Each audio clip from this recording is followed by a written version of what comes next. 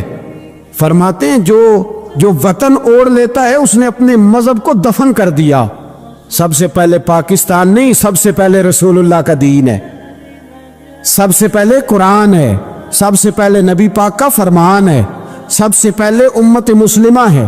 ان تازہ خداؤں میں بڑا سب سے وطن ہے، جو پیرہن اس کا ہے وہ مذہب کا کفن ہے۔ اور اقبال کہنے لگے قوم مذہب سے ہے، مذہب جو نہیں تم بھی نہیں۔ قوم مذہب سے ہے، مذہب جو نہیں، کو نہیں سمجھ آ رہی آپ کو میری بات؟ قوم کس سے ہے؟ پاکستانی ہونے سے، پنجابی ہونے سے، سندھی بلوچی پٹھان ہونے سے؟ نہ، قوم مذہب سے ہے، اور مذہب جو نہیں تم بھی نہیں۔ یہ کیسے ہو سکتا ہے کہ مذہب نہ ہو اور بندہ زندہ رہے؟ یہ کیسے ہو سکتا ہے؟ بھائی کافر نے اصل میں جاگ ہی نہیں رہا، میں جاگتا ہی نہیں، میں جیب کی سوچتا ہوں، مسجد کی سوچتا ہوں، خانقاہ کی سوچتا ہوں، مدرسے کی سوچتا ہوں، دکان کی، سارا دن تو اس چکر میں لگا رہتا ہوں لوگوں کو ثابت کرنے میں کہ میں صحیح ہوں باقی غلط ہے۔ میں تو اپنی ذات کے خول سے اٹھ ہی نہیں رہا، اور مجھے یہ اندازہ ہی نہیں کہ لیبیا سارا کٹ گیا، مصر کے ٹکڑے ٹکڑے ہو گئے، مجھے پتہ ہی نہیں کہ شام، جس کے بارے میں میرے نبی پاک علیہ السلام نے فرمایا مکے اور مدینے کے بعد اللہ نے سب سے زیادہ برکت ملک شام میں رکھی ہے، اور حضور نے فرمایا جس نے ہجرت کرنی ہو وہ شام جائے۔ اتنا اعلیٰ ملک سارا کٹ گیا، 4 ہزار لوگ ایک دن میں قتل ہو گئے، پر میرا گھر آباد ہے نا، کوئی حرج نہیں، وہ کٹتے ہیں تو وہ دور ہیں، کٹتے رہے۔ فلسطین میں ہمارے یہاں معراج کی محفلیں بڑی جم کے ہوتی ہیں، سارے لوگ پڑھتے ہیں سبحان الذی اسریٰ بعبدہ لیلا من المسجد الحرام الی المسجد الاقصی۔ انہیں پوچھو روز قرآن مجید میں مسجد اقصی کا نام لینے والوں تو مسجد اقصی کہتے ہو تو تمہیں اللہ کتنی نیکیاں عطا کرتا ہے، بتاؤ تو صحیح مسجد اقصی کدھر ہے؟ اور اب تو میری طرح کے مولوی آدھی حدیث سناتے ہیں، کہتے ہیں مسجد نبی میں ایک نماز پڑھو تو 50,000 کا ثواب، حرم شریف میں پڑھو تو 1,00,000 کا ثواب۔ مولانا حدیث یہاں سے شروع نہیں ہوتی، کھولو تو صحیح کنز المال، پڑھو مسند امام احمد بن حنبل، حدیث تو یہاں سے شروع ہوتی ہے۔ میرے نبی پاک نے فرمایا مسجد اقصی میں جس نے ایک نماز پڑھی 25,000 کا ثواب، اور میری مسجد میں جس نے ایک نماز پڑھی 50,000 کا ثواب، اور اللہ کے گھر بیت اللہ جس نے پڑھی 1,00,000 کا ثواب۔ مسجد اقصی کا تو ذکر ہی چھوڑ گیا ہے، کیوں؟ وہ مسجد جس کی طرف منہ کر کے 15 سال میرے نبی پاک نے نماز ادا کی، کس نے؟ بولیے گا 15 سال تک، 2 ہجری میں 13 سال مکے میں، 2 سال مدینے میں، مسجد اقصی کی طرف جدھر منہ کر کے تیرے اور میرے رسول نماز پڑھتے رہے۔ آج وہ مسجد یہودی کے قبضے میں ہے، کئی جمعے تالا رہتا ہے، وہاں نماز نہیں پڑھنے دی جاتی۔ مجھے کیا لگے اس بات سے، میری مسجد میں تھوڑی لگا ہوا ہے۔ ایسی ہوا چلی ہے کہ ہر شخص سوچتا ہے تمام شہر جلے بس ایک میرا گھر نہ جلے۔ بھائی یہ وہ دور ہے جس دور میں ذرا سی بھی کسی شخص کو تکلیف ہوتی ہے تو عالمی میڈیا پہ بات جاتی ہے، موبائل جیبوں میں فوراً تصویریں کیش ہوتی ہیں۔ میں اور آپ، ہمارا اس قوم سے تعلق ہے جس قوم کے بچے کٹ گئے، ذبح ہو گئے، عورتوں کے پستان کاٹ کے برما کے بدھوں نے ان کے کباب بنا کے کھا لیے، چھوٹے چھوٹے بچوں کی لاشیں انہوں نے لٹکا ڈالی، اور یہاں میں حکومت کی کیا بات کروں، یہاں کسی سیاستدان کو مکھی کاٹ جائے تو ہمارے پھٹے آباد ہو جاتے ہیں بحث کرنے کے لیے۔